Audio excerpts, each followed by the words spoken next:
Nous chantons au de notre Père, toi qui es le Dieu vivant, au nom de Jésus-Christ. Amen. Amen. Voilà, depuis quelque temps, nous sommes en train de parler de la séduction. Et donc, nous avons vu que la séduction a pour origine le diable ou Satan.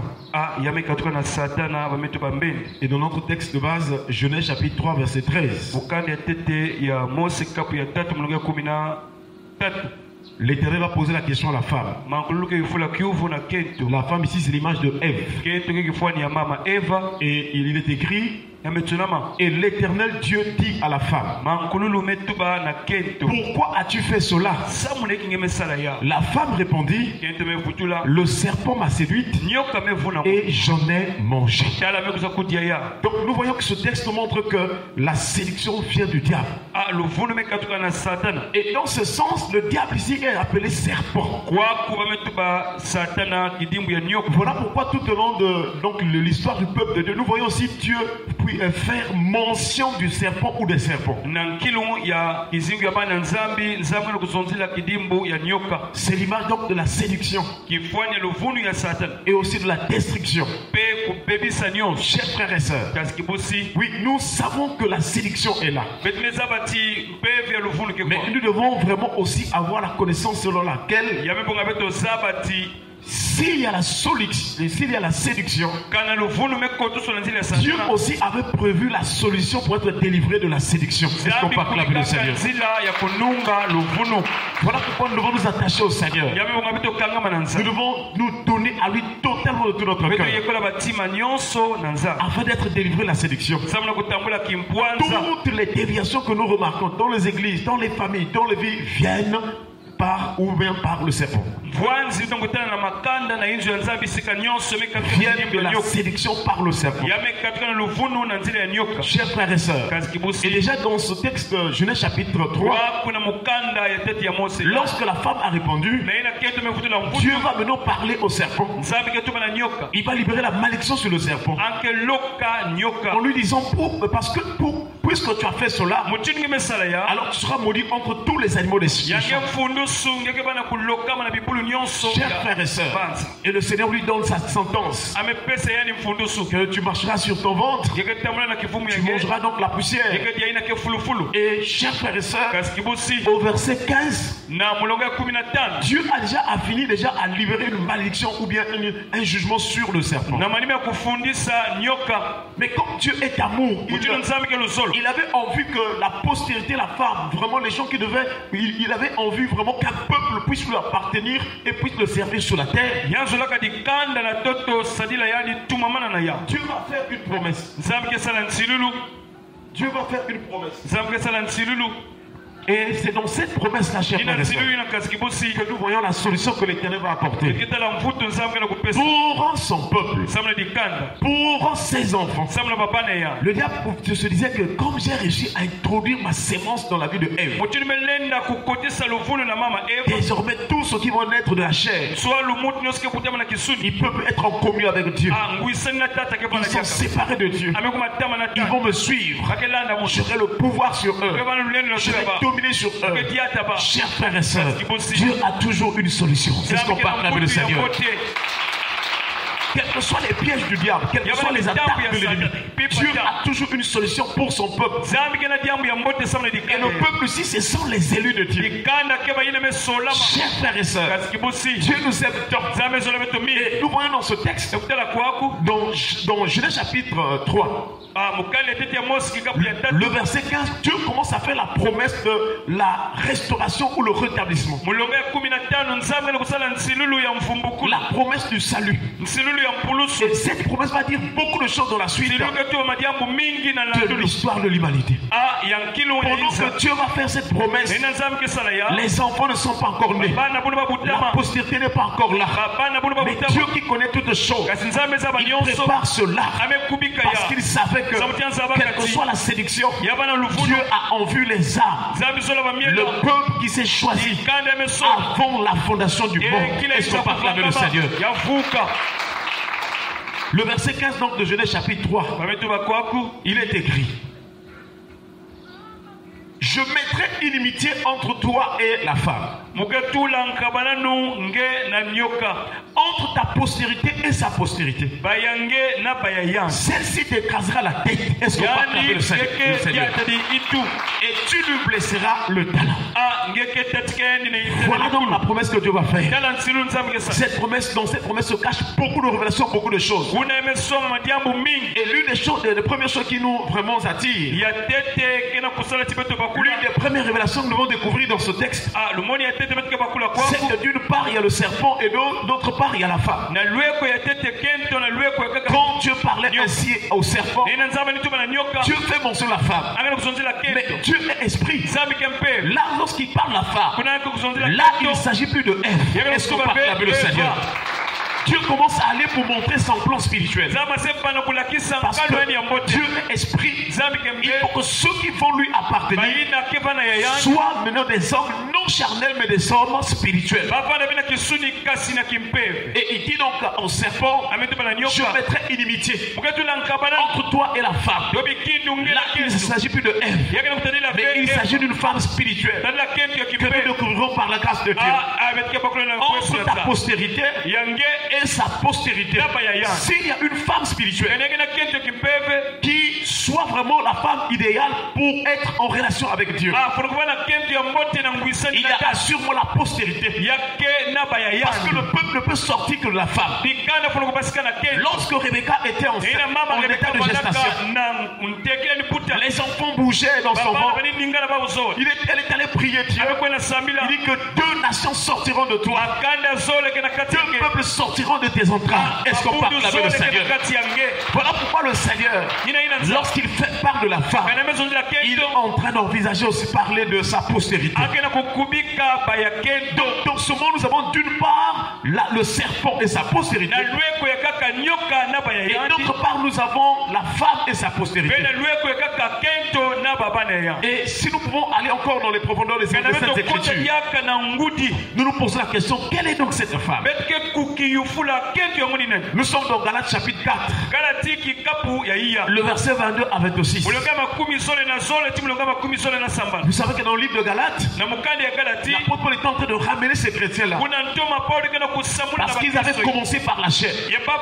Mais gloire soit rendue à Dieu, ils ont cru à la prédication de l'évangile.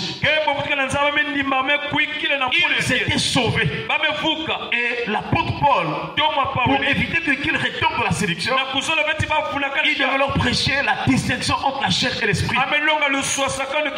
Et parmi les textes, il dit marchez selon l'esprit et vous n'accomplirez pas les désirs de la chair. Marchez selon l'esprit et vous ne serez plus dans la servitude du péché. Et le verset 22 à 26, c'est une longue lecture de Galates chapitre 4. Nous n'allons pas lire tout ce matin. Nous prenons la première partie. Il est écrit, car il est écrit, le signe que nous sommes véritablement dans le Seigneur Jésus, le signe que nous sommes une véritable église du Seigneur, nous devons nous référer aux Saintes Écritures. Est-ce qu'on peut acclamer le Seigneur? Lorsque nous disons quelque chose, nous devons aller sur il est écrit. La Bible déclare, parce que notre fondement, notre base, c'est la parole de Dieu. Le signe que tu as raison dans ce que tu développes, c'est de s'appuyer sur les Saintes Écritures, mais particulièrement la révélation des Écritures. Parce que dans les textes des Saintes Écritures, il y a la pensée de Dieu, il y a la sagesse de Dieu. Et cette sagesse, ce n'est pas tous les hommes qui peuvent les comprendre. Cette sagesse, c'est seulement les parfaits, c'est-à-dire les élus, ceux qui ont été prédestinés, qui peuvent comprendre le langage de Dieu. Est-ce qu'on peut acclamer le Seigneur? Chers frères et sœurs, car il est écrit, toujours dans Galates chapitre 4, verset 22 à 26. Car il est écrit, Abraham eut 2 fils. Un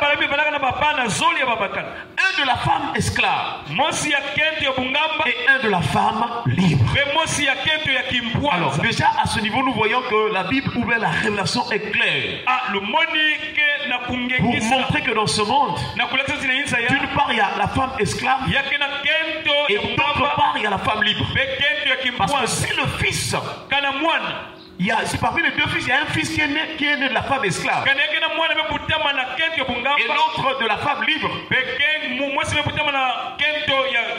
Nous voyons les deux types de fils et donc deux types de femmes. Chers frères et sœurs, quand on parle d'esclaves, il s'agit de la chair.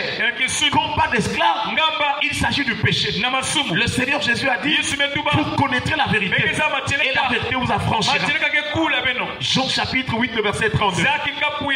Lorsque Jésus avait dit cette parole, ceux qui avaient entendu, ils ont dit, Seigneur, nous sommes enfants d'Abraham. Est-ce qu'on peut acclamer le Seigneur? Et ils ont dit, nous ne fûmes jamais esclaves de quelqu'un.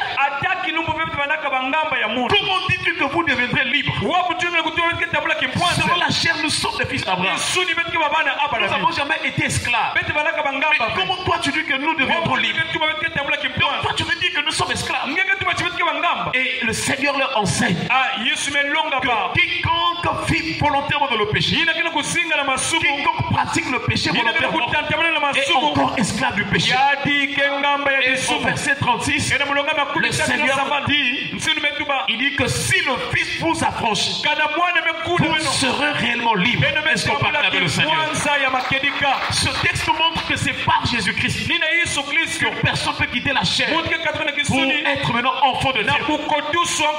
Et c'est ce que l'apôtre Jean nous rappelle. Il dit à tous ceux qui l'ont reçu, à ceux qui croient en son nom, elle a donné le pouvoir. Et là c'est la parole. La parole s'est faite chair. C'est la personne de Jésus-Christ.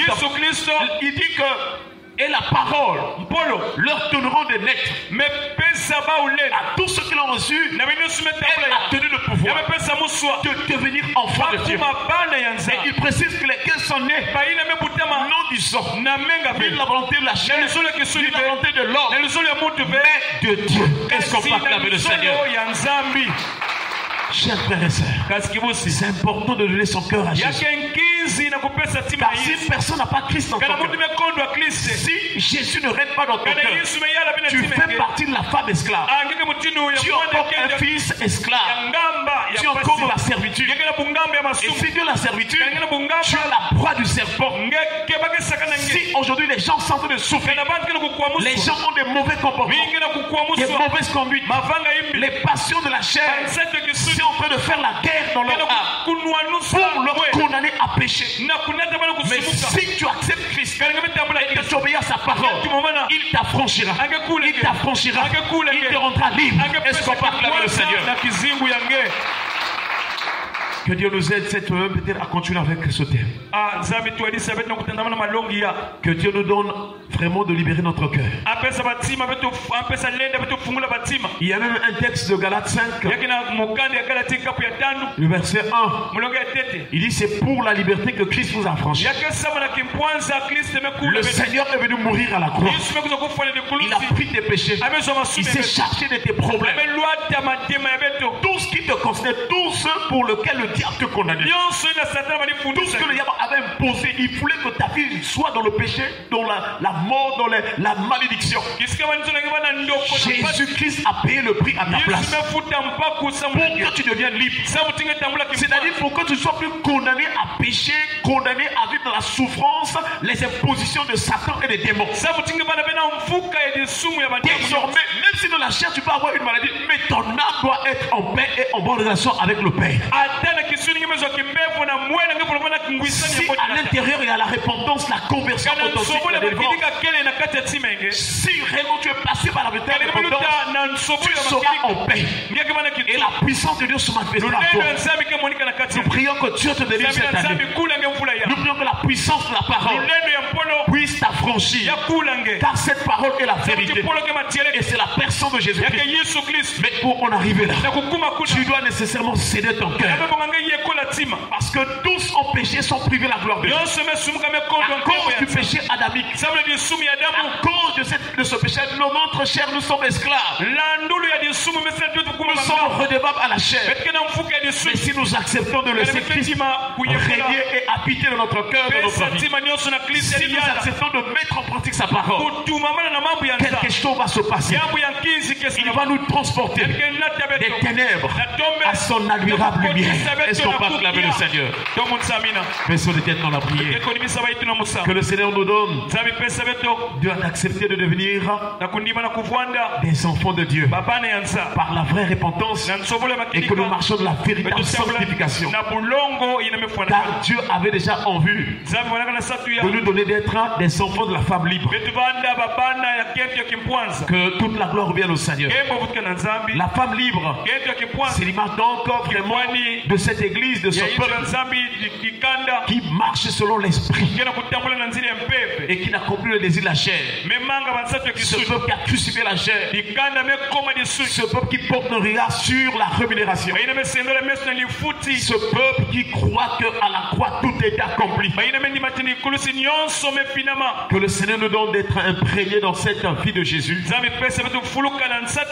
pratiquer ce qui est juste, de faire comme il a fait, de prier comme il a prié, d'aimer comme il a aimé, de faire la volonté du Père. Prions le Seigneur.